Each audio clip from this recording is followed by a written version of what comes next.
Masyarakat Islam dan bukan Islam duduk bersebelahan, mereka menunggu azan untuk berbuka dan menikmati hidangan yang disajikan. Saya yakin anda juga ada pengalaman yang sama. Ini hanya berlaku di Singapura.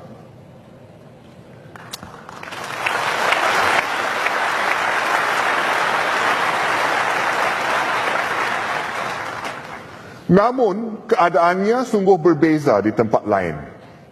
Ada kalanya, agama yang sama diamalkan dengan cara yang berlainan. Beberapa pendakwah asing yang datang ke sini tidak faham konteks berbilang bahasa dan bangsa Singapura. Mereka menyeru supaya para penganut agama dan bukan penganut dipisahkan.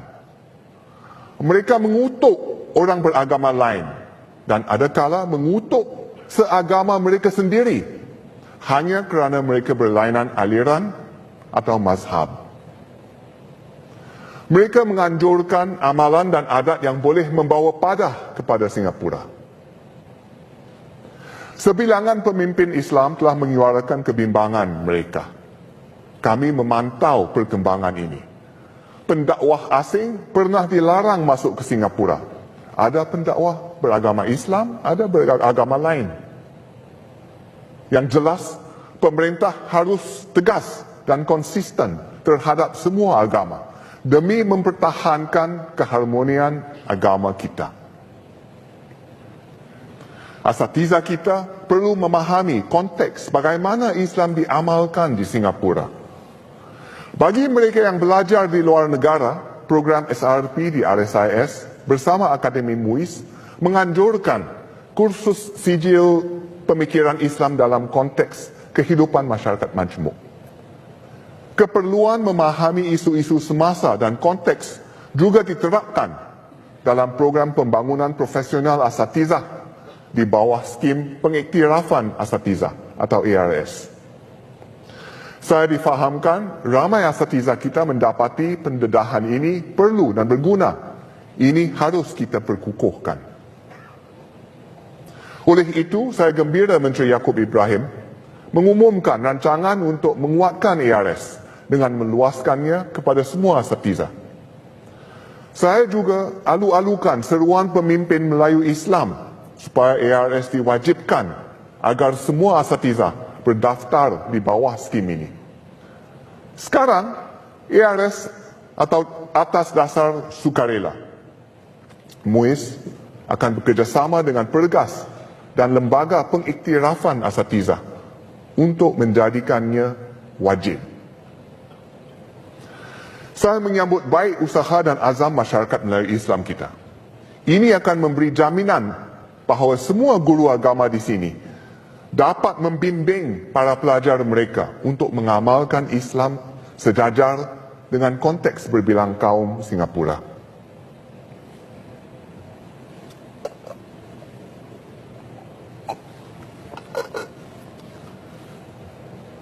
Saudara-saudari sekalian, satu lagi aspek untuk kita bina masyarakat yang bersatu padu dengan jati diri yang teguh ialah dengan rakyat merasa yakin dan percaya terhadap sistem pentadbiran negara, termasuk peranan Presiden yang mewakili negara. Sekarang ini, kita sedang menyemak semula sistem Presiden dipilih. Mengapakah kita perlu perbaiki sistem Presiden dipilih ini? Singapura menjadi sebuah negara merdeka kerana kita mempunyai satu impian. Impian supaya setiap orang memiliki peluang yang sama, tidak kira bangsa, bahasa atau agama. Dan masyarakat minoriti ada ruang untuk mengamalkan budaya dan cara hidup mereka, serta tidak dipinggirkan atau ditindas oleh masyarakat majoriti Cina Singapura. Dalam membina sebuah masyarakat berbilang kaum, kita faham masyarakat minoriti perlu merasakan bahawa mereka diwakili secukupnya dalam sistem politik dan kepentingan mereka dijaga dengan baik.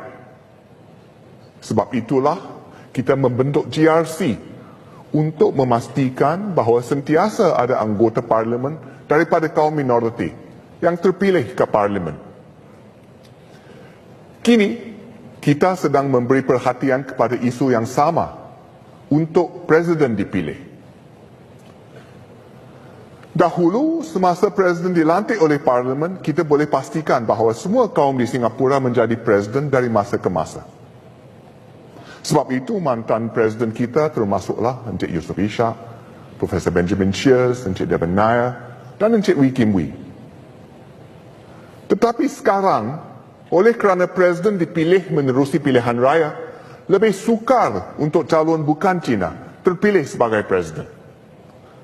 Jika calon bukan Cina boleh dipilih dengan sendirinya, seperti Presiden S.R. Nathan, ya memang baik sekali. Tetapi jika proses ini tidak menghasilkan presiden dari kaum minoriti dalam jangka masa panjang, ia akan menimbulkan perasaan kecewa dan resah di kalangan masyarakat minoriti. Dan sewajarnya mereka merasa begitu. Ia boleh dipolitik dan diperalatkan untuk mengapi-apikan masyarakat minoriti dan memecah belahkan perpaduan kita pada masa depan. Kita harus membuat perubahan sekarang dan mengambil tindakan ketika suasana aman dan rakyat bersatu. Jadi, kita mesti pastikan bahawa dari masa ke masa, Singapura mempunyai seorang presiden Melayu, seorang presiden India, ataupun dari kaum minoriti lain. Saya percaya isu ini penting, bukan sahaja kepada masyarakat minoriti, tetapi juga Singapura. Bagaimanapun, kriteria kelayakan yang ketat akan dikekalkan. Dengan ini, kita yakin bahawa sesiapa sahaja yang dipilih menjadi presiden layak dan memenuhi piawaian tinggi yang sama. Jawatan presiden merupakan simbol negara kita.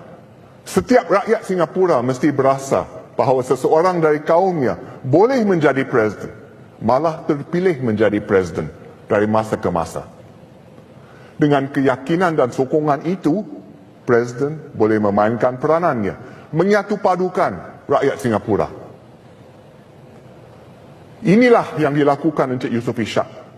Sebagai presiden, beliau mewakili semua rakyat Singapura. Masjid baru di Woodlands yang dinamakan sempena nama beliau, Masjid Yusof Ishak, hampir siap dibina. Saya tidak sabar untuk merasmikannya pada suku pertama tahun depan. Saya gembira diberitahu bahawa kegiatan masjid akan menerapkan nilai-nilai murni yang beliau perjuangkan, yaitu meritokrasi, kepelbagaian kaum dan budaya, dan pemodenan. Pada tahun 68, dalam ucapan tahun barunya, Encik Yusof Ishak menekankan asas-asas yang membina masyarakat kita. Dengarlah, ini kata-kata beliau. Oleh yang demikian, kita di Singapura tidak harus salah anggap bahawa berbagai bahasa, agama, budaya dan keturunan kaum itu sebagai satu batu penghalang terhadap kemajuan dan kemakmuran.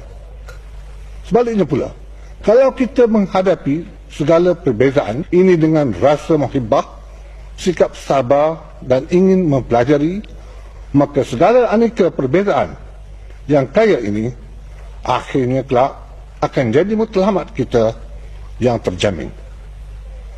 Antara lain-lain, sikap sabar inilah yang menjadikan Singapura sebuah kota raya yang dinamik dan maju hari ini. Hari ini kita berjaya kerana kita ikut nasihat Encik Yusof Ishak. Inilah yang telah saya bincangkan malam ini. Bagaimana kita mesti meneruskan visi ini dan meraihkan kerencaman kita dengan lebih bersemangat lagi.